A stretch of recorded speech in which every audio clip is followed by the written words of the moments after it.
اللہ نے زمین کی تخلیق کی صرف اس لیے کہ یہاں پر انسان رہ سکے. اللہ نے آسمان کی تخلیق کی کہ صرف اس وجہ سے کہ اوپر چھت بھی ہو. اللہ نے سورج کی تخلیق کی صرف اس وجہ سے کہ انسان دن کے اندر اس سے روشنی حاصل کر کے اپنے کام کر سکے. اللہ نے چاند کی تخلیق کی کہ چاند کی وجہ سے جب انسان فصل اگاتا ہے تو چاند کی روشنی کی وجہ سے فصل کے اندر مٹھاس آ جاتی ہے. تو یہ ساری کی ساری چیزوں کی تخلیق کرنا، زمین ہو، آسمان ہو، چاند ہو، سورج ہو، ستارے ہوں، درخت ہو، شجر ہو، حجر ہو، سب کا سب کی جو تخلیق کی ہے یہ کس کے لیے کی ہے؟ انسان کے لیے کی ہے.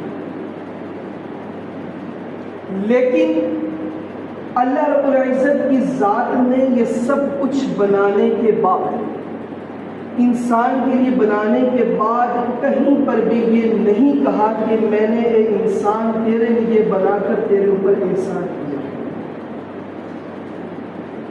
کہیں پر اللہ رب العزت کی ذات نے اپنے احسان کو نہیں جتلایا. صرف ایک موقع ایسا ہے، صرف ایک موقع ایسا آیا ہے کہ جو اللہ نے انسانوں کے لیے جس کو بنایا اور اس کا احسان کر کے اللہ نے قرآن کے اندر اس احسان کو جتلا دیا. سورۃ آل عمران آیت نمبر 164 کے اندر اللہ رب العزت کی ذات نے ارشاد فرمایا لقد من اللہ علی المؤمنین اذ بعث فیہم رسولا من انفسہم.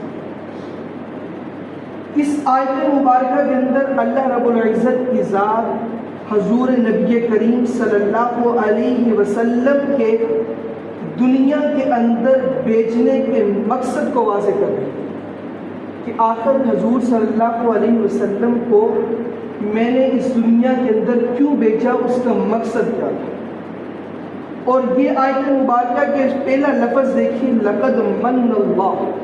اللہ کیا فرماتے ہیں کہ میں نے حضور کو بھیج کر تمہارے اوپر احسان کر دیا. اللہ نے بے شمار نعمتیں انسان کو عطا کی.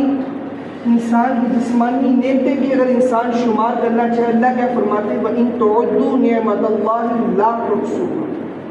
اگر تم اللہ کی نعمتوں کو شمار کرنا چاہو تو تم نعمتوں کو شمار نہیں کر سکتے.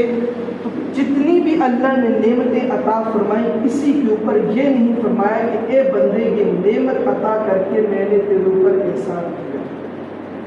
لیکن حضور صلی اللہ علیہ وسلم کو اس دنیا کے اندر بھیج کر اللہ نے کیا فرمایا کہ اے لوگوں اللہ نے تم پر احسان کر دیا. اب کیوں احسان ہے؟ اس لیے کہ اس سے آگے اللہ رب العزت کی ذات نے حضور صلی اللہ علیہ وسلم کی آمد کا مقصد بتلا دیا کہ حضور صلی اللہ علیہ وسلم کو دنیا کے اندر کیوں بھیجا گیا.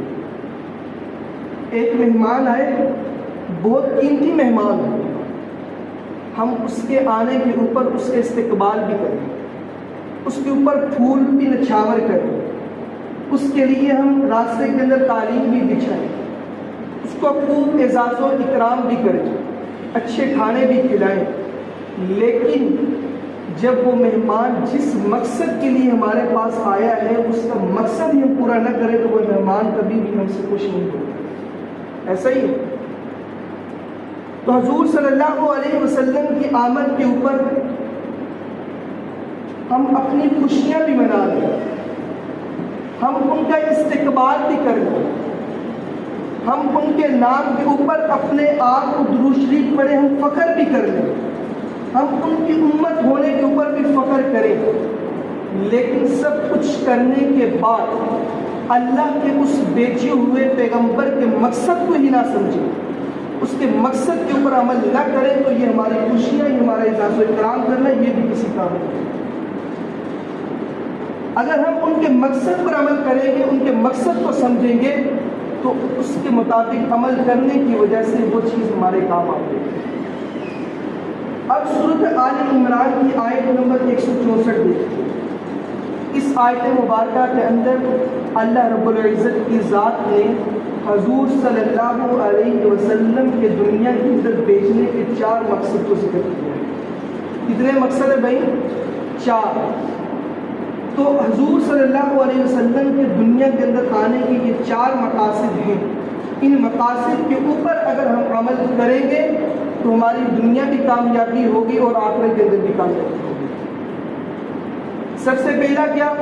لقد من اللہ علی المؤمنین، اللہ نے احسان فرما دیا ایمان والوں پر، مسلمانوں پر، اذ بعث فیہم رسولا منہم، کہ جب ان کے اندر ایک رسول انہی میں سے بھیجا گیا۔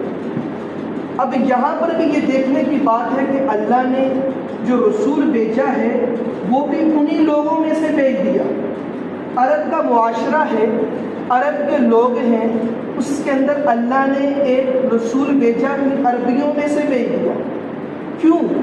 وجہ کیا؟ یہاں پر مفسرین نے یہ نقطہ لکھا ہے کہ اگر نبی کسی اور قوم سے آتا اور وہ آ کر ان اہل عرب کو دعوت دیتا تو وہ لوگ یہ کہہ سکتے تھے کہ یہ تو ہمارے جیسا ہے ہی نہیں، یہ ہمارے اوپر آ کر کیسے حکم چلا سکتے۔ تو اس لیے اللہ نے انہی میں سے بھیجا ایک رسول کہ بھائی تمہارے سامنے یہ 40 سال یہ بندہ اپنی زندگی گزار رہا ہے، 40 سال اس نے آپ کے سامنے اپنا کردار رکھا ہے، 40 سال کے اندر کبھی اس بندے نے جھوٹ نہیں بولا، کبھی اس نے کسی کے ساتھ دھوکہ دہی سے کام نہیں کیا۔ 40 سالوں کے اندر اگر کسی نے اس کے پاس امانت رکھی تو اس بندے نے امانت کے اندر خیانت نہیں کی۔ 40 سال کا کردار تمہارے سامنے ہے، اس کے بعد وہ جب نبوت کا دعویٰ کرتا ہے تو اسی لیے اللہ نے بھیجا تھا انہی میں سے کہ تم اس کی سیرت سے واقف ہو، اس کی زندگی سے واقف ہو۔ تو جس بندے سے انسان واقف ہوتا ہے اس سے مانوس جو ہوتا ہے وہ جلدی ہوتا ہے، اس کی طرف انسان کی رغبت جلدی ہوتی ہے۔ اللہ تعالیٰ نے حضور صلی اللہ علیہ وسلم کو بھیجا۔ سب سے پہلے کیا فرمایا؟ اذ بعث فیہم رسولا منہم یتلو علیہم آیاتہ، کہ رسول اللہ صلی اللہ علیہ وسلم کا دنیا کے اندر آنے کا سب سے پہلا مقصد کیا ہے کہ آپ لوگوں کے سامنے قرآن کی تلاوت کریں، لوگوں کو قرآن کی آیات پڑھ پڑھ کر سنائیں۔ تو معلوم ہوا کہ جب ہم حضور صلی اللہ علیہ وسلم کی امتی ہونے کے ناطے ان کے پہلے مقصد کو سمجھیں گے اور اس کے اوپر عمل کریں گے تو گویا کہ ہم حضور صلی اللہ علیہ وسلم کی اطاعت کر رہے ہوں گے، ان کے حکم کی فرما برداری کر رہے ہوں گے اور ان کے دنیا کے اندر آنے کے مقصد کو پورا کر رہے ہیں۔ اب اگر کوئی یہ کہے کہ صرف اور صرف انسان قرآن پڑھے، تلاوت کرے، اس سے کیا حاصل ہوگا؟ وہ حدیث تو واضح ہے کہ قرآن کے ایک حرف پڑھنے کے اوپر بھی اللہ 10 نیکیاں عطا فرما دیتا ہے۔ اگر انسان نے الف لام میم پڑھا تو یہ 3 حرف ہوئے، اللہ تعالیٰ اس کے اوپر بھی 30 نیکیاں عطا فرما دیتا ہے۔ ایک دوسری حدیث کے اندر آپ صلی اللہ علیہ وسلم نے ارشاد فرمایا کہ لوگوں دلوں کو بھی زنگ لگ جاتا ہے، دلوں کو بھی زنگ لگ جاتا ہے، جس طرح لوہے کو پانی کے ذریعے زنگ لگ جاتا ہے۔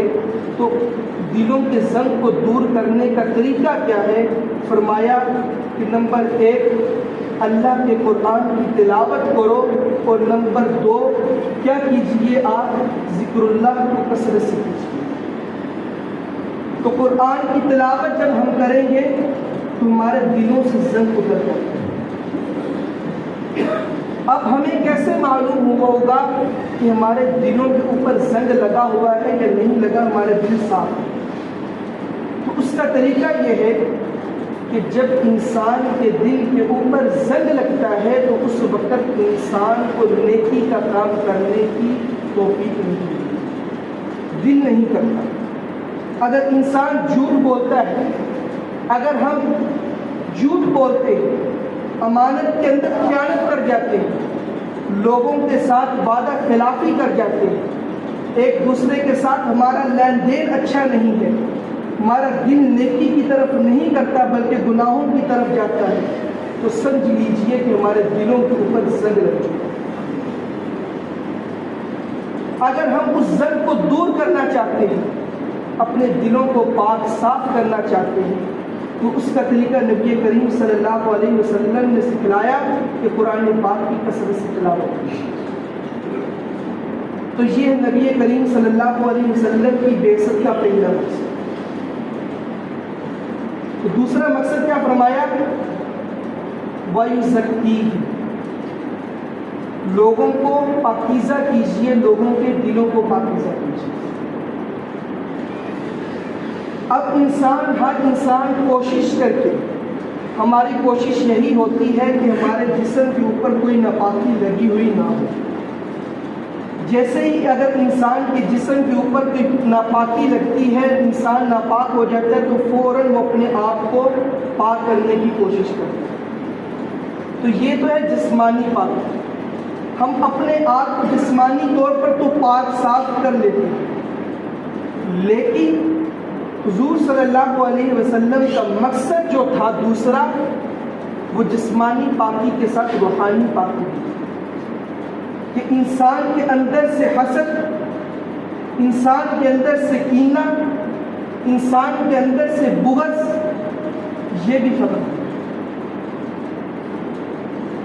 اگر ہمارے دلوں کے اندر حسد نہ رہے، ہرس نہ رہے، بغض نہ رہے، لوگوں کے ساتھ برائی کرنے کا معاملہ نہ رہے، تو گویا کہ ہم روحانی طور پر بھی پاک صاف ہو چکے۔ اور اگر ایک انسان کے دل کے اندر یہ چیزیں ہیں، ایک انسان کی ذات کے اندر یہ چیزیں موجود ہیں، وہ حسد بھی کرتا ہے، کینہ بھی رکھتا ہے، بغض بھی اس کے دل کے اندر آ جاتا ہے، اور اس کا دل نیکی کی کاموں کی طرف بھی نہیں جاتا، تو اس انسان کو یہ چاہیے کہ وہ اپنی اصلاح کرے، وہ اپنے آپ کو ٹھیک کرے، وہ دیکھے کہ قرآن و حدیث کے اندر، قرآن و سنت کے اندر اس کا حل کیا موجود ہے۔ کسی عالم کے پاس جائے، کسی پڑھے لکھے بندے کے پاس بیٹھے، اس سے سمجھے کہ میرے بھائی یہ میری یہ بیماری ہے، اس کو ہم کیسے ٹھیک کر سکتے ہیں۔ اگر کسی کو جسمانی بیماری لگ جائے تو ہم فوراً ڈاکٹر کے پاس رجوع کرتے ہیں، بخار آ جائے، سر درد ہو جائے، پیٹ درد ہو جائے، یا کوئی اور بیماری آ جائے، فوراً ہم ڈاکٹر کے پاس بھاگتے ہیں، اس سے علاج کرواتے ہیں۔ لیکن مسلمانوں کہ جب ہماری باطنی بیماریاں سامنے آتی ہیں، جب ہماری اندر کی بیماریاں سامنے آتی ہیں، اس وقت ہم کسی ڈاکٹر کے پاس، کسی مصلح کے پاس، کسی طبیب کے پاس کیوں نہیں جاتے؟ جیسے انسان کو اپنی جسمانی بیماریوں کے لیے بےتاب ہو جاتا ہے، اس کا علاج کرواتا ہے، تو جب ہماری روحانی بیماریاں ہوں تو اس کے لیے بھی ہمیں علاج کرنا ہے۔ تو یہ حضور صلی اللہ علیہ وسلم کی بعثت کا دوسرا مقصد ہے، تو لوگوں کی اصلاح کرنا۔ اگر یہ چیز ہمارے اندر موجود ہے تو سمجھ لیجئے کہ ہم حضور صلی اللہ علیہ وسلم کی دنیا کے اندر جو بھیجنے کا مقصد تھا، اس مقصد کو ہم پورا کر رہے ہیں۔ اور تیسری چیز، وَيُعَلِّمُهُمُ الْكِتَابَ، کہ آپ صلی اللہ علیہ وسلم کا دنیا کے اندر آنے کا مقصد کیا تھا؟ لوگوں کو کتاب اللہ کا سکھانا، لوگوں کو کتاب اللہ کا سکھانا۔ اب ہم قرآن پاک پڑھتے تو ہیں، قرآن پاک کے اندر ایک حکم آ گیا، اقیم الصلاۃ، نماز قائم کرو۔ اب اس نماز کی تفصیلات ہمیں قرآن سے نہیں ملی کہ ایک نماز کے اندر رکعتیں کتنی ہیں، نماز کو آپ نے ادا کیسے کرنا ہے۔ تو یہ سارا کا سارا اگر ہمیں طریقہ ملے گا تو وہ حضور صلی اللہ علیہ وسلم کی احادیث مبارکہ سے ہے۔ حضور صلی اللہ علیہ وسلم کا یہ تیسرا مقصد جو ہے، وَيُعَلِّمُهُمُ الْكِتَابَ، کتاب کو سکھانا، یہ کیا حضور صلی اللہ علیہ وسلم کی احادیث مبارکہ ہے۔ کہ جب ہم حضور صلی اللہ علیہ وسلم کی حدیث مبارکہ کو سیکھیں گے، اس کو سمجھیں گے، تو اس وقت ہم قرآن کے جو احکام ہیں اس کے مطابق عمل کریں گے، اس کی تفصیلات کے اوپر عمل کریں گے۔ تو اس لیے ہر انسان کو یہ چاہیے کہ قرآن کو پڑھتے تو ہم ہیں، قرآن کو سیکھنا بھی چاہیے، قرآن کا ترجمہ بھی پڑھیں، قرآن کی تفسیر بھی پڑھیں، کیونکہ بعض دفعہ ترجمہ پڑھنے سے بات مکمل طور پر واضح نہیں ہے، کیونکہ اب قرآن پاک کے اندر کیا حکم ہے، وَأَقِیمُوا الصَّلَاۃَ، نماز قائم کرو، اس کا ترجمہ کیا ہوگا، نماز قائم کرو۔ اب نماز قائم کرنی ہے، نماز قائم کس طرح کرنی ہے، یہ ترجمہ پڑھنے سے ہمیں واضح نہیں ہوگا جب تک ہم اس کی تفسیر نہیں کریں، اور اس کی تفسیر خود حضور صلی اللہ علیہ وسلم نے اپنی حدیث مبارکہ کے ذریعے کی۔ تو اس لیے قرآن پڑھنا بھی ہے، قرآن کو سمجھنا بھی ہے، قرآن کو سیکھنا بھی ہے، اور اسی طرح حدیث کو پڑھنا بھی ہے، حدیث کو سیکھنا بھی ہے، اور اس کے بعد قرآن اور حدیث کے اوپر عمل بھی ہے۔ اور نمبر 4، حضور صلی اللہ علیہ وسلم کی بعثت کا مقصد کیا ہے، والحکمہ، لوگوں کو حکمت سکھانا۔ حکمت کیا ہے، دانائی، یعنی کہ لوگوں کو اس بات کی سمجھ آ جائے کہ اللہ رب العزت کی ذات نے کون سی چیزیں ہمارے اوپر حلال کی ہیں اور کون سی چیزیں ہمارے اوپر حرام کی ہیں۔ عقل مند انسان وہی ہے، دانائی اسی نے سیکھی۔ اللہ کے نزدیک دانا شخص وہی ہے جو اللہ کی حلال کردہ چیزوں کو حلال جانے اور اللہ کی حرام کردہ چیزوں کو حرام جانے، یعنی کہ جو چیزیں اللہ نے حرام کر دی، جو احکام جو حلال ہیں ان پر عمل کر لے، اور جن چیزوں سے رب تعالیٰ نے روک دیا اس سے رک جائے، جن کو حرام کر دیا اس سے رک جائے۔ تو جب انسان ان چاروں چیزوں کے مطابق عمل کرے گا، ہم پابندی کے ساتھ قرآن پاک کی تلاوت کریں گے، اور پھر ہم قرآن کو سمجھیں گے، قرآن کے مطابق اپنی اصلاح کریں گے۔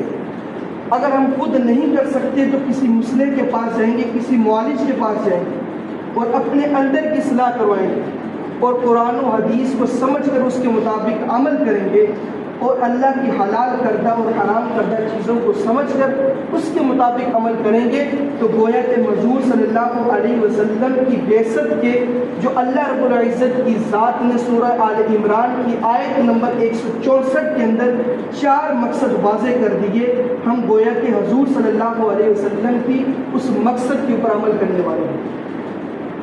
اور جب ہم ان مقاصد کے اوپر عمل کریں گے تو انسان یہ تصور کر لے کہ میں الحمدللہ اللہ کی طرف سے ہدایت پر ہوں، میں ہدایت کے راستے پہ چل رہا ہوں۔ اگر ہم ان مقاصد کے اوپر عمل نہیں کریں گے تو انسان یہ سوچ سکتا ہے کہ ہدایت کا جو اپوزٹ ہے وہ کیا آتی ہے، گمراہی آتی ہے، کہ ہم گمراہی کے راستے پہ چل رہے ہیں، ہمیں اپنی اصلاح کی ضرورت ہے۔